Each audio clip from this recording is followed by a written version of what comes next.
Hello, everyone, and welcome to Magma Ragers episode 42. With me today, we have quite a lot of people. We have Zamok, Pandemonia, and SaltyMonkey joining us as well today. Everyone want to say hello? Oh. Hi.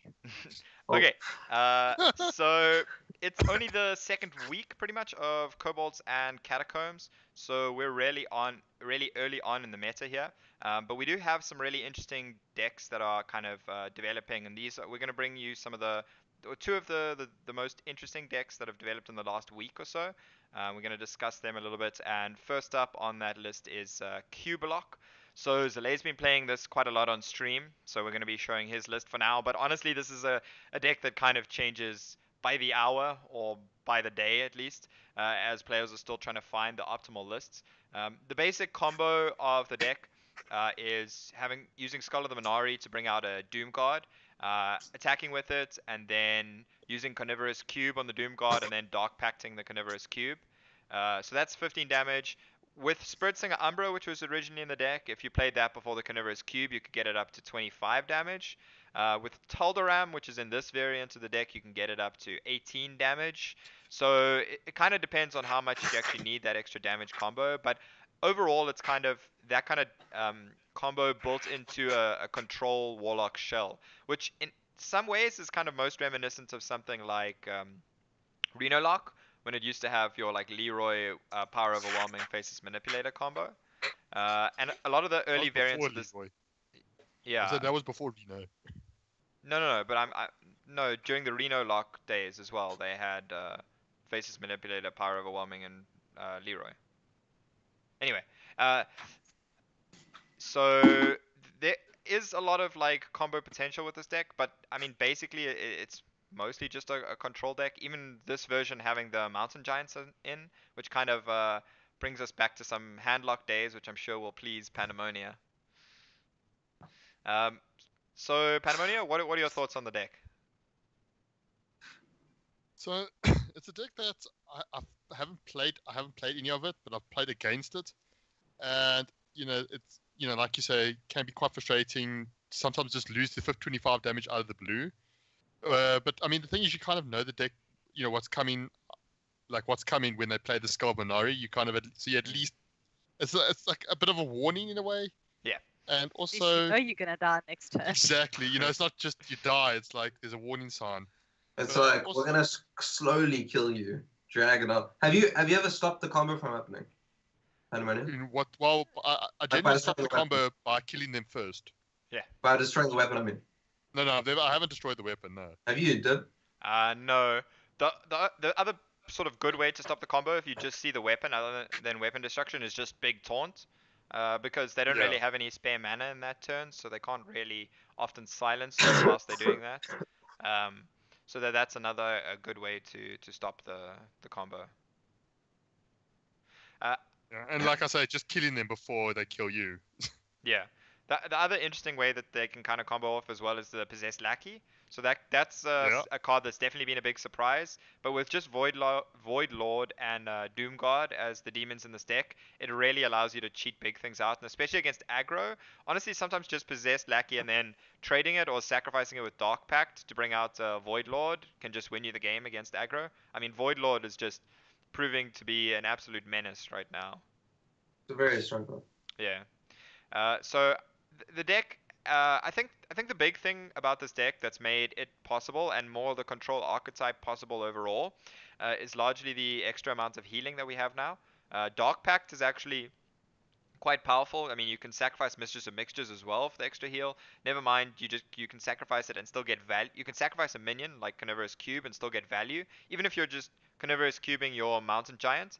Let's say after it trades and then you sacrifice the Carnivorous Cube with Dark Pact, you'll get back 2 full health Mountain Giants, which is pretty good. So you can actually get a lot of value out of Carnivorous Cube, and at the same time you get the healing from Dark Pact, and then there is the Spellstone as well, which is absolutely massive. It's removal and healing at the same time with the lifesteal, and with the Cobalt Librarian and the Hellfire, you can kind of upgrade it relatively reliably. So those are the kind of two main cards I think that have actually made this archetype for both the kind of Cube Warlock and just Control Warlock in general, quite viable right now. But the deck can be a little bit expensive to craft. There's quite a few different variants, so if you're missing some of the fringe legendaries like Prince Taldaram or Spirit Seeker Umbra, you can definitely find a version that maybe doesn't necessarily run those. Faces Manipulators, for instance, a good substitute for some of those cards, as we can see Zale has in his deck here. But Is that because he's shot and dust? no, I doubt it. But I mean, there are quite a lot of expensive cards. Originally, the decks also had Rin in, which was also a bit of a surprise, but it does obviously help in the control mirrors. It can be pretty helpful there, of course. It also sometimes just gives you something to do, because sometimes when you have combo pieces in your hand, but not all of them, you're not really doing anything for a while, so you can actually afford to play the seals. Which is kind of the interesting thing I found. Although I've yet to actually play Azari in any game where I've played Rin. I've cast some of the seals sometimes just to get the extra bodies, but never actually gotten to the point of playing Rin. But we have definitely seen it in Seed Story Cup over the week, some Rins and some Azaris. But overall, I think the deck is quite interesting, especially for those that want to play a control archetype. And obviously, this is one that also has a great combo finisher, which is important for any kind of control decks right now. And also in Zale's list, the one other thing to note is the Spellbreaker, which is kind of a tech for the mirror as well, because Spellbreaker on Voidlord can certainly help make the board less annoying with all the avoiding all those little Voidwalkers spawning. Of course, Voidlord will still come back with Blood Reaver Gul'dan, so it doesn't really deal with it as cleanly as you would hope. It just helps you sometimes get in for like lethal damage. Okay, and the next deck that we have is one that is very, very different. It's a deck that kind of took a lot of people by surprise, I think.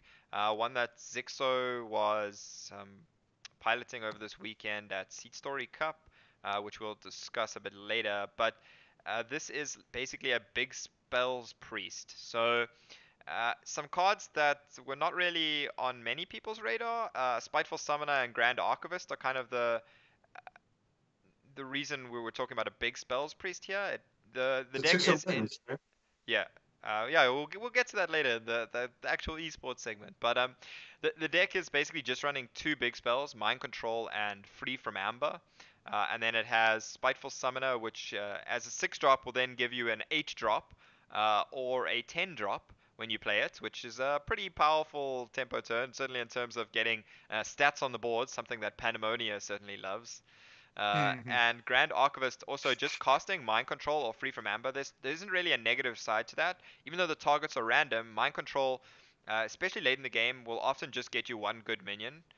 Every time Grand Archivist has been played against me, it's been like game ending, to be honest. Just mind controlling my like Void Lords or stuff like that, and it's just I don't want to deal with that.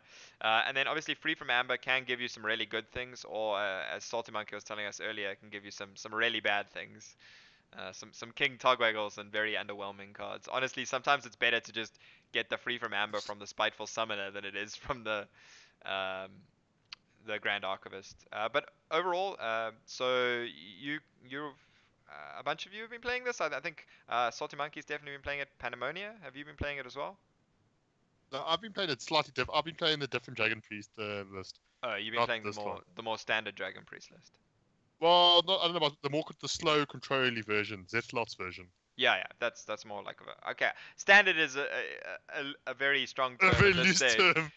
this early in the meta, but yeah. So, okay, so SaltyMonkey, how have you been finding the Spiteful Summoners and the Grand Archivists? It gets really crazy.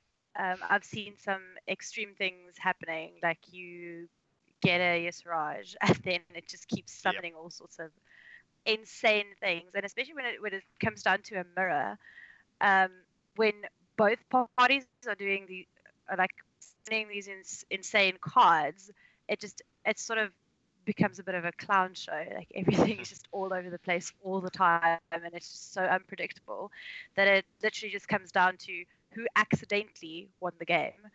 But nonetheless, it is so much fun to play.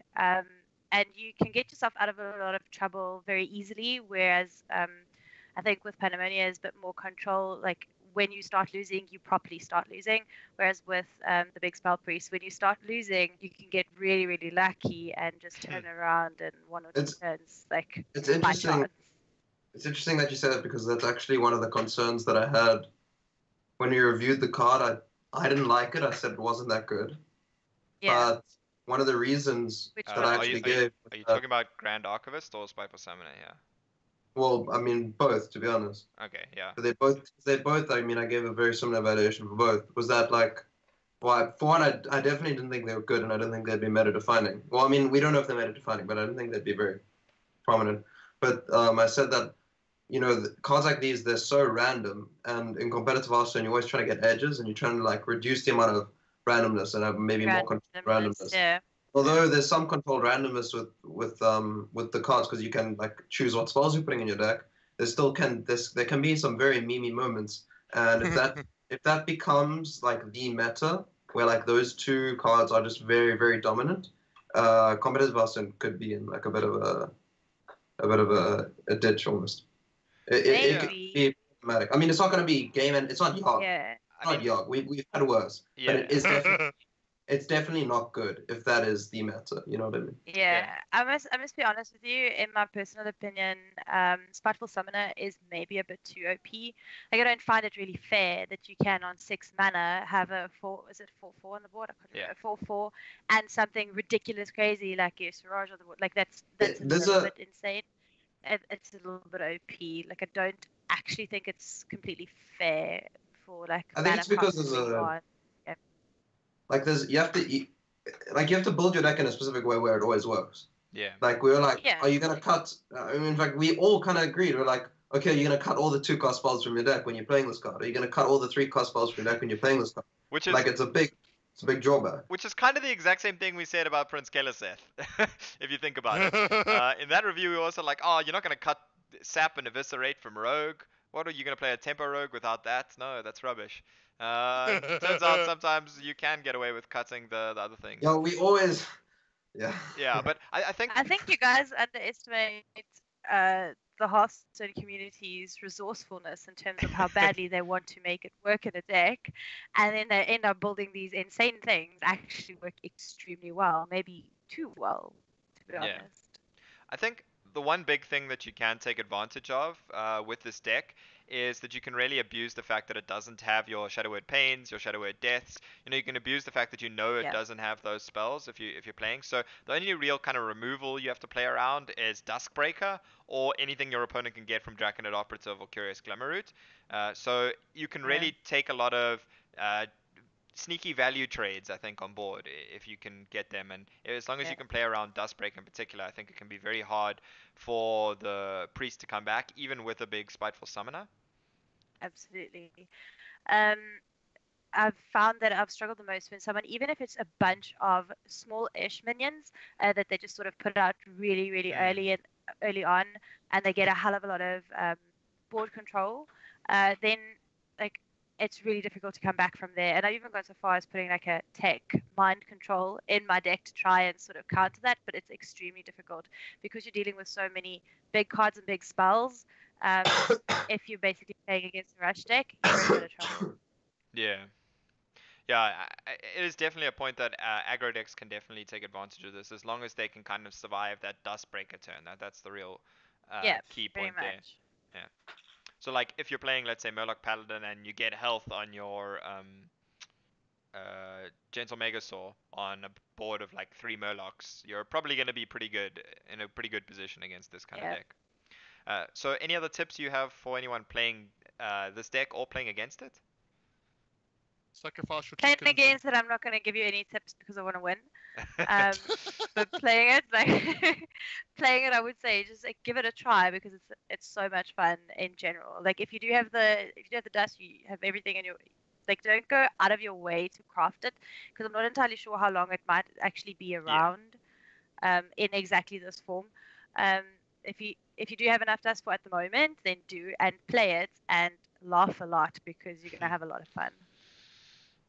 Fun at the expense of your opponents. That's exactly what Hearthstone's about. I feel like you've just summed up Hearthstone. That's exactly what it is. There is one mode where you can have fun not at the expense of your opponents though, and that is Dungeon Run. So Dungeon Run is obviously the other big thing that's come with Kobolds and Catacombs.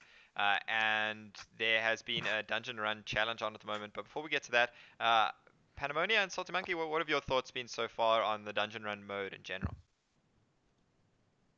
I really enjoyed the Dungeon Run. I know much to your disdain. I played a lot of it within the first few days, just because I wanted that limited edition special card back. Limited edition. Even though I'm never going to use it, I just want to collect stuff. Yeah, it's not limited edition, but sure. Yeah. I found it hard. Yes, and I found it hard. The AI is more intelligent and more stupid at the same time than I would have thought, and accidentally makes these either insane trades or these like absolutely ridiculous trades, and then I'm never really sure where I stand with it. So I can't really predict what it's going to be doing. But it's been fun. It's been interesting. But I think I've had enough of it now. Like I don't really know if it's really like it's not. At some other point, we have to get back to like the real Hearthstone. Had enough. Yeah. Memeing people with Grand Archivist into mind control. Yeah. Did I do what Pandemonia did? And like just try and immediately go. Well, not immediately, but have you tried to go for the card back, the limited edition card back yet? I wanted to, and then I realized I was bad, so then I stopped. Yeah, I mean the dungeon runs can be very punishing at times as well if you either get a really bad deck or if the bosses pull some insane shenanigans against you. But on the other hand, Zaymok and I pulled some absolutely insane shenanigans against the bosses themselves.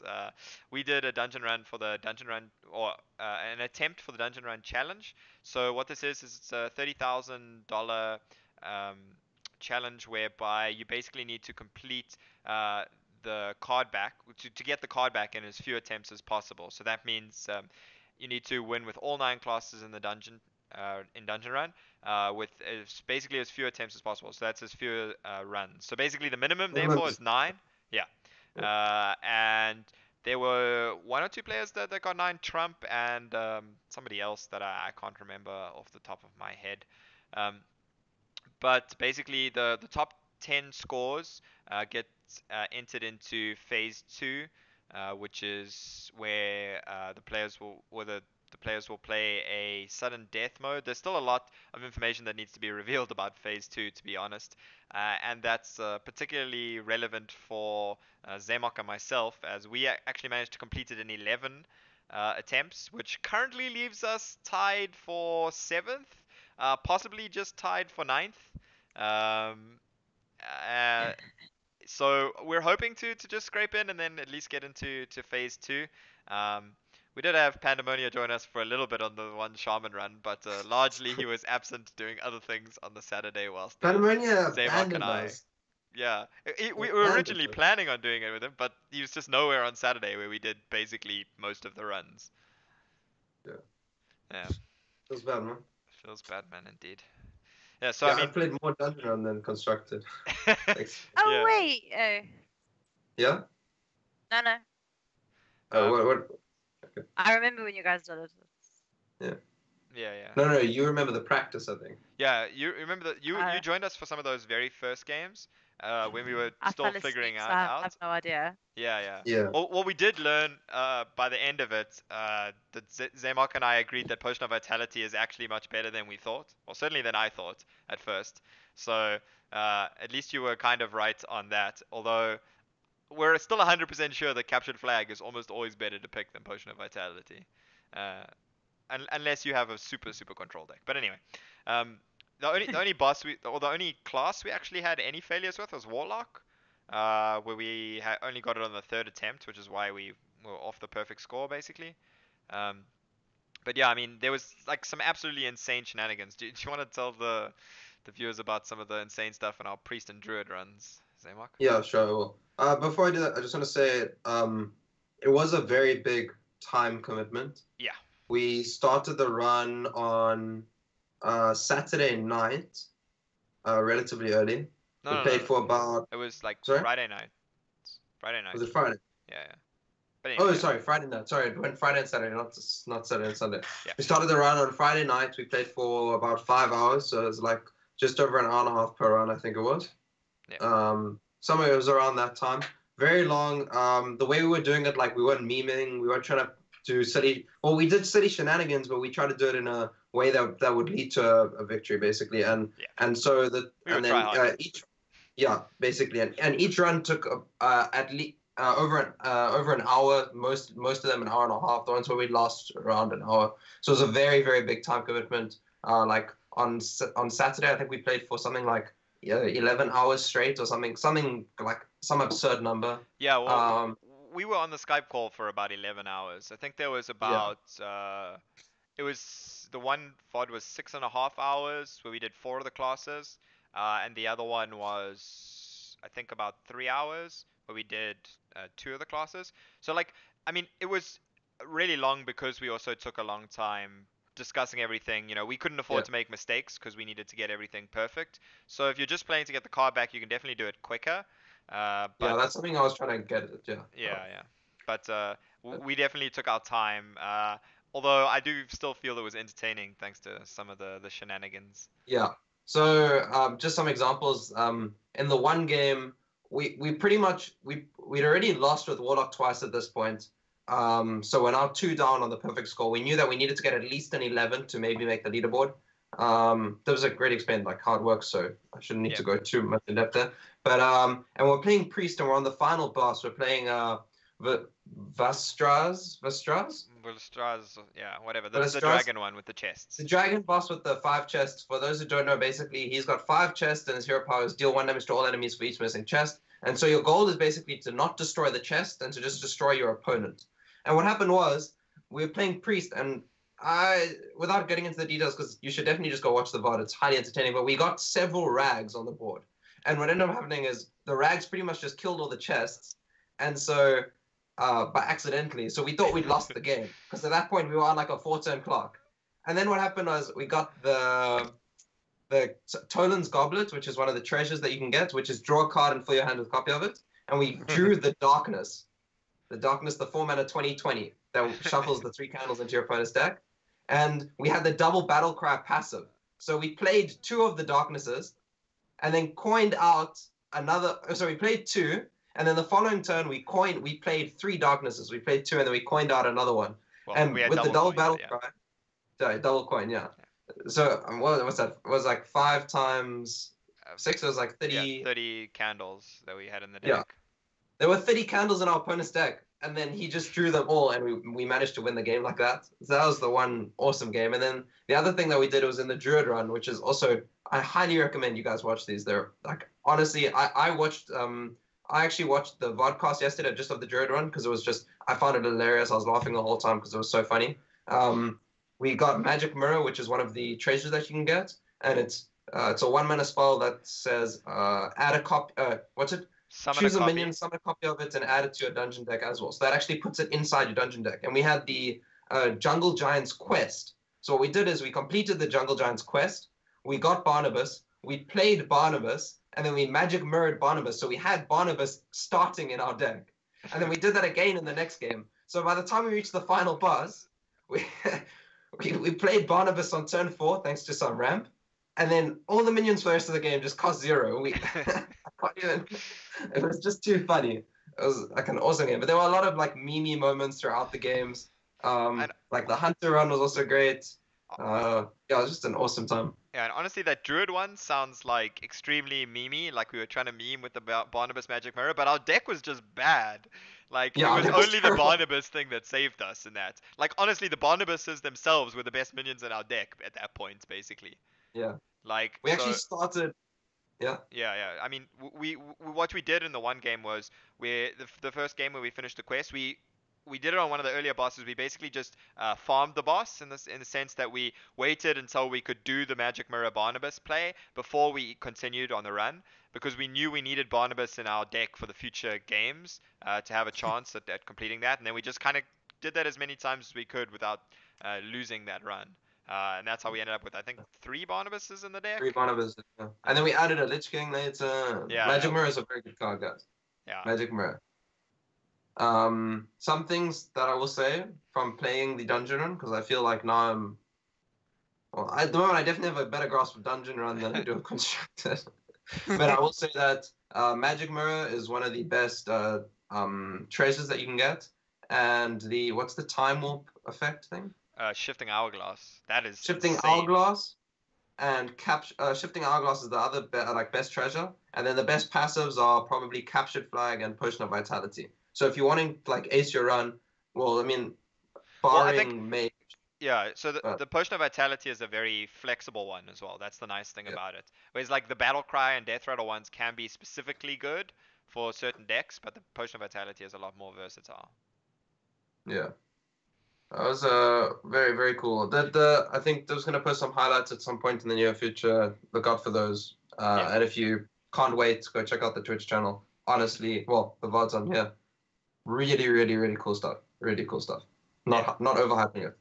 That's all Okay. fun. And then moving on to part of the reason we have SaltyMonkey joining us tonight. She was the winner for the WESG African qualifiers for the women's Hearthstone section. I think we mentioned that on a previous episode, but now we've got her with us to tell us all about the tournament. So, firstly, congrats on qualifying. Um, it's going to be awesome to at least guaranteed have one South African representative at Yeah, well the next done, man. It's stage. a big deal, guys. It's a big Yeah, deal. it's a big deal. There's a Yeah. lot of money on the line. How did And you? free trip to China? Sorry. Yeah, and getting a trip to China to compete in the next phase, but we'll get there in a second. So, how did you actually find the tournament itself? Um, if I'm dead honest with you, it was my first tournament that I've ever played. Um, so nerve-wracking to start off with because I wasn't entirely sure exactly how it worked. And then it was very like last minute, like, oh, by the way, I'm playing tomorrow. And I was like, oh, right, I'm playing tomorrow. And I got a little bit stressed. Well, because I was playing CSGO like 2 days prior to actually playing the Hearthstone qualifier. Play the women's But the tournament, the women's qualifier for CSGO I played as well. Generally, it was actually impressive. I've only ever heard of Ike before that was also playing Mareka, and I had no idea of the others. I've accidentally met Tiger Lily through Counter-Strike as well, but obviously I didn't actually even know what the skill bracket was going to be like walking into this. And those girls absolutely amazed me. They were so good. I was so scared. They, at no point was it a complete walkover. I think I won 3-2, 3-2. So that's like some tight games. It's not like it was easy at all. And I'll be dead honest, they scared me. The one girl in particular that I played the finals against, Hallie Hello, she's a Tunisian, I could tell that she was thinking about absolutely everything. She was countering things that she thought I might have had in my deck. And she actually, like, it was really close at some stages, like with a lot of board swings here and there. And she actually even sent me a message saying, wow, this was so much fun, like playing such close, tight, actually good Hearthstone, which I thought was really nice. Also, the girls that were playing, generally their competitive spirit was amazing, and they were really kind to each other. They were really nice. So in general, it was such a nice experience to walk into. Obviously, it makes it a bit nicer if you've won, but I think in general for everyone all around, it was actually like a really, really nice experience. Yeah, well, that's really good to hear. It's always good to see, the women's side of Hearthstone getting some more exposure. I mean, we don't really have many women competing in any of our local tournaments. So, are you going to be encouraged to compete in the general open tournaments we have in South Africa now? Yeah, I might have to. I actually did. I think it was yesterday or something. We played Troll Esports. One. Yeah. And I was sitting there here and I was like, I have no idea what I'm even doing or playing. And then I didn't even concentrate halfway through, and then I felt super bad because this is so bad. Like coming off a win from WESG, and I walk into this and I'm like, yeah, okay, what am I doing again? Terrible. But I'll try again. I'd like to stay here, and I don't know if anyone that watches this really knows. In terms of Counter-Strike, we've really started a movement in terms of getting more girls involved and having more girls play in the tournaments and having show matches. And ever since we started, so like for Counter-Strike, we started in March, the Energy Finesse group, and ever since then, we've gone from having 3 girls teams to having 11. So we've seen a major influx, and by just adding more exposure. So maybe next year, considering that Counter-Strike has now gotten the exposure that we were hoping for, maybe this time we can do the same exposure for girls, because I've seen in the WESG. Yeah, sorry, what did I say? Girls. Oh, same thing. So what I've seen was, like, for Africa qualifiers, we were only 4 entries. For the Chinese one, they were like 25. And in order to make sure that your quality of gameplay is on standard or above standard, or at least competitive, you need to be playing against more people. So therefore, maybe I'd like to spread a bit more awareness in terms of, like, goals. It's actually free to play, and it's actually a lot of fun, and you play it alone and whatever. To maybe get a bit more goals involved, and then maybe next year with the WESG tournament have a lot more entries so that we can have a competitive goals scene as well. And then maybe we can get all the boy Hearthstone players girlfriends. I didn't say that. Okay, so for those who don't know, and you did kind of mention it a bit, you're more of a CSGO pro traditionally, obviously playing for Energy Finesse. And obviously, as you mentioned, you've done a lot of good work there, raising the awareness for CS and growing that sort of scene. So I'm also definitely hopeful that we can get more women involved in local Hearthstone as well. What for you have been like the major differences between, like, playing CSGO professionally and Hearthstone? I mean, you said this is your first tournament. Like, how different is it, not having a team that you're playing with, for one, just playing alone, and then also obviously, just the 2 games in general. How are they different in terms of stress and everything like that? Yeah. So I'm going to start with, like, the difference between team and not team. It does have its positives and its negatives, because when you're playing with a team, the negative is you are constrained in terms of practicing when everyone else can practice. If you're playing alone, you practice when you can, when you want to. If you want to put 12 hours in, you can. And then also, I think accessibility in terms of Hearthstone is a lot easier. I mean, like, we go on a trip to the beach, and all the 7 hours down to Durban, and I'm playing Hearthstone. So, like, that I can't do in terms of Counter-Strike. So, but that's touching a bit more not team, but still. Is that idea? That idea is. Well, I used to. I promise you, last year December, the whole time on the beach, I played Hearthstone. Like, I didn't even. No. I mean, the idea of playing. No. The idea of trying to play CS on the beach. Because I mean, Zaymok also always telling us stories of playing Hearthstone in the car and how disconnections infuriate him. So I'm pretty sure you can relate there. Yeah. I had the same issue coming back. So playing alone, in a lot of ways, is actually better than having to play with a team, but you always will miss the team support. So the girls team are really supportive, and they're really chatty, and at least like, when you lose as a team, or when you win as a team. Whereas in Hearthstone, you are responsible for yourself and only yourself, which can make it really hard or really easy, either way, depending on what personality type you are. In terms of technicality, like skill-wise, I'm not going to undermine the type of skill that it takes to play Hearthstone, because as much as when you start playing Counter-Strike, you think, oh, it is just a run and shoot game. It's not. It's a lot more than that. And the same with Hearthstone. When you walk in, you think it's a card game. It's a lot more than that. It's extremely strategic. You managing your mana curve that you're playing on. You're playing around certain decks. You're keeping track of a lot of things and a lot of stats at the same time. So in terms of technicality and what it takes brain-wise to play the game, it is the same for both, because Counter-Strike is also really intellectually important, that you keep track of the strategy and whatever you're doing. But what makes Hearthstone better, and the reason why there should be more girls playing Hearthstone than there are actually playing Counter-Strike, is the accessibility of Hearthstone.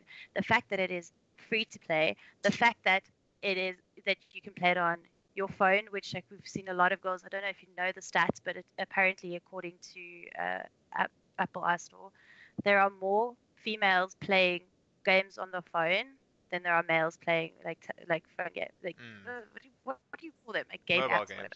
So I think yeah, it's just. thank you. Sorry, can I interrupt you there briefly? Yeah.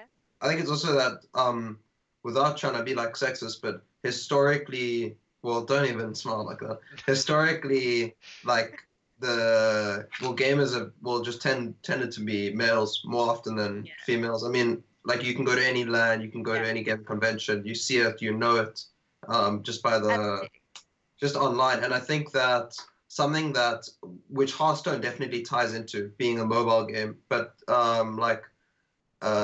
mobile games is kind of I want to say like a gateway almost for a lot of like females to kind of get a taste of, well, even though it's not intense gaming like on a PC or a console, but like it's the beginning of something, and that's really awesome that it gives you kind of that entry into it, because it's a lot more open and as you said, free, and it's that could be one of the reasons why Hearthstone is probably or should be one of the most accessible esports for women. Yeah, I mean, absolutely. Sorry, you have to add to that, and any girl that's watching will know if you've played Counter-Strike. If you go into any servers and there are guys there, now Counter-Strike is a game where you can actually talk to each other. You get a lot of abuse, like sexually harassing comments, really mean comments, and it puts a lot of girls off playing games competitively, and playing team games. So this is where Hearthstone is an interactive game where someone can't swear at you. Like they can try and like unless they add you after the game. Or then you just don't accept. But like it's a lot friendlier of an environment to come into than something like Counter-Strike. And I really don't want to upset anyone by saying that. I mean, like there are guys that treat you extremely well and have been extremely respectful in Counter-Strike, and it is changing a bit. But if it is a girl that is, let's say, young, she's like 13, 14, and she doesn't want to be exposed to that type of language or treatment, then Hearthstone is sort of the perfect game for a girl to start playing. Yeah. Yep. I think those are the major differences in Hearthstone and Counter-Strike.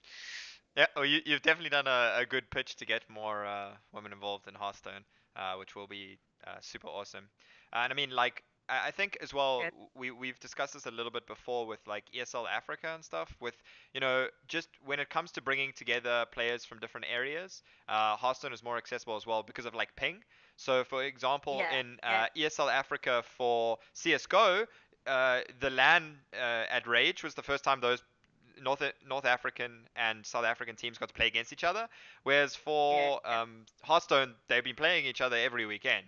And that's one of the other great things. You don't need the infrastructure of like the internet connection and having the PC up front. You basically to get into Counter-Strike, you basically have to already have a PC that can play games, which means you're probably already playing games, and then you want to play Counter-Strike. Whereas, as you mentioned, with the mobile phone, it can definitely be a way into Hearthstone. But I mean, ultimately, when you start getting to like the pro levels of Hearthstone, you definitely do want to migrate to playing on a PC. Or at least a laptop or something, but it doesn't have to be like high spec, and you don't need fancy headsets, despite what it looks like based on all of us here with our headsets. You can. It's not easy. Well, it's not as easy as it should be, but you can play the highest level of Hearthstone on a phone. Yes, it's possible. As long as it's not all Patient Warrior. Yeah. Okay, so I mean, that's some really great news to hear. And I mean, I think the one other thing you mentioned about like team support, and I think that's one of the things a lot of Hearthstone players have learned, especially from coming from other card games, is that it really does help to have other people around to help you, to kind of know when you're making mistakes as well, because it can be very difficult to analyze your own plays. I mean, we saw that with the dungeon run, like that Zaymok and I did. That's why it took so long, because we were co-oping it as well. That really helped us analyze everything properly. And with the dungeon run, where you don't have a turn timer, you can really get away with that. But when like practicing for tournaments and trying to construct lineups and stuff, it definitely helps to have some help there. I believe Pandemonia was of some help to you there when it comes to Hearthstone. Yeah, I should actually like maybe take the opportunity to thank him, like where other people can actually hear. Yeah, he's really really helped me a lot, and because I've been out of practice for Hearthstone quite a bit. The last time I played Hearthstone as much as I played now was when I was playing Hearthstone on the beach, when what what's that card that I like, Reno Jackson, Reno. when Reno Jackson was still in play. Um, and he really just, I was like, I'm completely lost. I don't even know what the current meta looks like. He's helped me out, and he was so kind. He's taken a lot of his own time to watch me play, help me make decisions, help me build decks. And I think without Dale, I Pandemonium. probably would have chickened out. Pandemonium. I probably would have chickened out and not played WESG either. Yeah, so thanks for that. That's our Coach Pun right there. Coach Pun. I who also publicly offers coaching in at an Hearthstone hourly Facebook. rate. Hashtag plugging Pandemonia coaching. Improve your game today for only 300 rand an hour. I mean, no, we're price not disclosed now. You can contact at Pandemonia Prices ZA vary. on Prices Twitter vary. to find out the price. Price of on stock. What did it say that in? Yeah, what did it say? What did it say? It was in the end. Price per. I don't know. Whatever. Okay, next. Okay. Yeah, so that was it was really great to hear from you about WESG. Thanks a lot for all that info. The other big tournament that happened over this last weekend was Seat Story Cup. This is always a really awesome tournament to watch because you get to hear a lot of the players casting as well and it's generally very very meme heavy casting. And it was the Zixo walked away as the winner. Not usually the most memeiest of players, but his lineup definitely looked like a meme this weekend. He had that priest deck we spoke about earlier with the Grand Archivist and Spiteful Summoner, and in fact he had Grand Archivist and Spiteful Summoner in pretty much most of his decks. He was playing them in Hunter as well, with Call of the Wild as the big spell that you're hoping to pull. Well, not hoping to, guaranteed to pull, because it was the only spell he was playing, which I found a little ironic when Blizzard are trying to push some Spell Hunter, and here Zixo is having more success with a deck that has the minimum amount of spells possible. I thought that was quite funny, and I mean, I think he was also then just playing Rogue and actually I need to double check, but I mean basically the story of his lineup was the Spiteful Summoner and the Grand Archivist, which is really also why you're seeing them so popular on ladder right now. So yeah, you can thank Zixo for that. I definitely encourage anyone to go back and watch the VODs. There were so many good ones. I can't even point out any specific games because there was a lot of really fun games, either for their meme value, for watching Pavel learn about rogue secrets for the first time on stream. What do you mean? What happened? Okay, so in the very first game he played, I can't remember who he was playing against. So Luis. Eloise played a rogue secret that she got from Swashbuckler, I believe it was, and like Temper Rogue Mirror. And Pavel was just thoroughly confused because he'd just come back from GCWC where the new cards, Kobolds and Catacombs, wasn't included basically in that tournament. So he had no idea what the cards were, and he hadn't opened his packs yet because he wanted to do it on stream. So he hadn't had any chance to play with the new cards. He was playing on Sixo's account, I believe. So he was playing on basically somebody else's account for the tournament. And yeah, he had basically no idea about most of the new cards. He'd looked at some deck lists and edited them without playing them at all. Uh, and yeah, it was just a great he knew meme. there were secrets. He just couldn't remember which ones were which. I mean, that's what That he was said. what it turned out. But I Yeah, also that's what he never said. believe what Pavel says. His reactions were just Yeah. amazing. Like he just kept looking at the cards, and was like, "Wait, what's going on here?" And then It's like they were the just game laughing. The casting was amazing. Yeah, yeah. I mean, that was a particular highlight. But honestly, there was just so many really good games, and I mean, that's pretty much what you'd expect when you get 32 either well-known streamers or top competitive players involved in the tournament. So yeah, I mean, Zixo was playing the Spiteful Summoner and Grand Archivist in Paladin, Priest, and Hunter, and then we saw Frozen playing it in Zoo, um, in his America's winning lineup. He was playing it in his Zoo Warlock, I believe.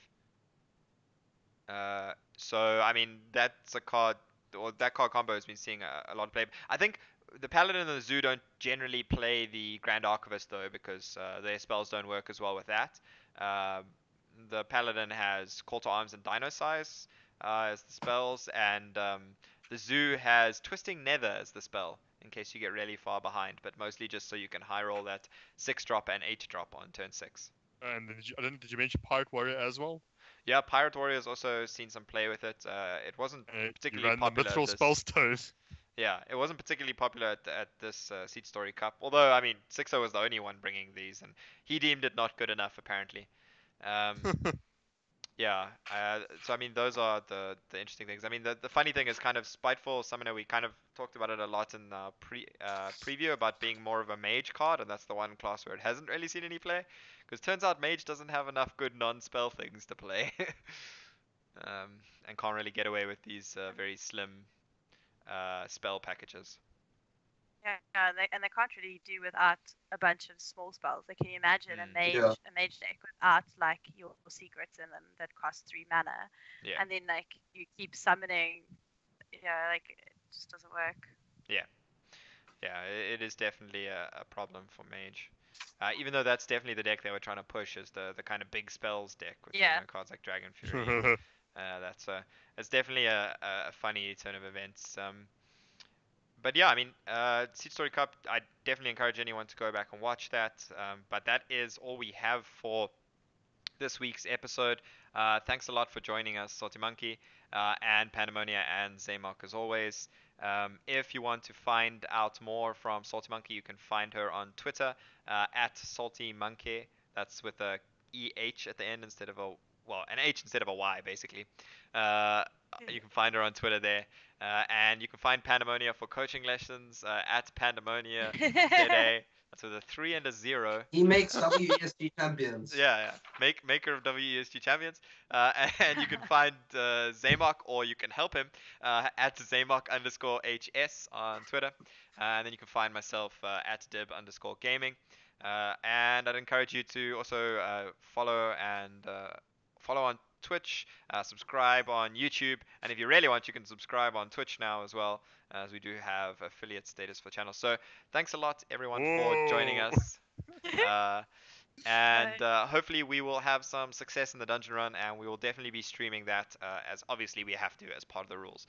So If we make if we make still not entirely sure if we're making the top 10, but we will if we are. So definitely keep your eye out for that. Thanks a lot, everyone. Cheerio. Yes.